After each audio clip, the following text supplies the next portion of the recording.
Item গানে shoot করে বাসায় গিয়ে চর খেয়েছি এমন মন্তব্য করেছেন নায়িকা ববি। এক যুগেরও বেশি সময় ধরে সিনেমায় দাপিয়ে বেড়াচ্ছেন ঢাকায় চিত্রনায়িকা ইয়ামিন হক ববি। একটা সময় মেগাস্টার শাকিব খানের সঙ্গে সিনেমা করে দর্শকের নজরে আসেন এই নায়িকা। বিভিন্ন ধরনের অ্যাকশন ছবি থেকে শুরু করে রোমান্টিক ছবিতেও কাজ করেছেন তিনি। তবে বর্তমানে তার ব্যস্ততা বড় পর্দা নিয়ে থাকলেও ববির শুরুটা ছিল মডেলিং দিয়েই।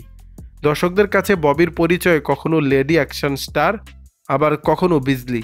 কিন্তু ববির ক্যারিয়ারে এমন অবস্থানে আসার পেছনের গল্প খুব একটা সুখকর ছিল না। যেমন ইন্ডাস্ট্রিতে ছিল নানান প্রতিকূলতা, সব মিলিয়ে নিজের চেষ্টায় নিজের মাটি শক্ত করেছেন এই নায়িকা। সম্প্রতি গণমাধ্যমকে দেয়া সাক্ষাৎকারে ক্যারিয়ার নিয়ে নানান আক্ষেপের কথা জানালেন ববি। নায়িকা জানালেন তার বাবার পছন্দের কিছু ছবি করার ইচ্ছে রয়েছে তার, সেগুলো এখনও তিনি করেননি, তাই রয়েছে নানান আক্ষেপ ও ক্ষুধা। তবে সিনেমা ইন্ডাস্ট্রিতে আসাতে ঘোর আপত্তি ছিল ববির মায়ের।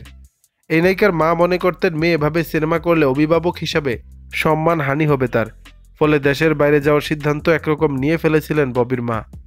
ক্যারিয়ারে নিজের কাজের আক্ষেপ নিয়ে ববি বলেন, আমি বাবার সঙ্গে বেশ কিছু ছবি দেখে বড় হয়েছি, যেমন দীপু নাম্বার 2, শাবানা আজমির আর্ট, উত্তম সুচিত্রার ছবি যা বাবার খুব পছন্দ।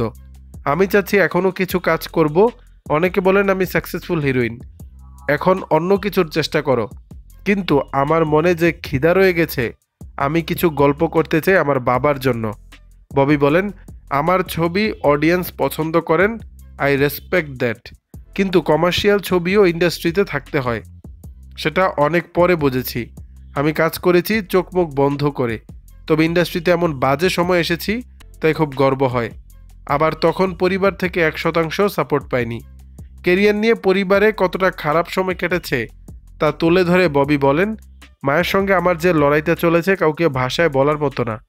আমার কিছু গোল্ড জুয়েলারি, ক্রেস্ট ও কিছু ক্যাশ আমি বাসায় এনে দিয়েছিলাম, আমার মা এসব দেখে ছুঁড়ে ফেলেন।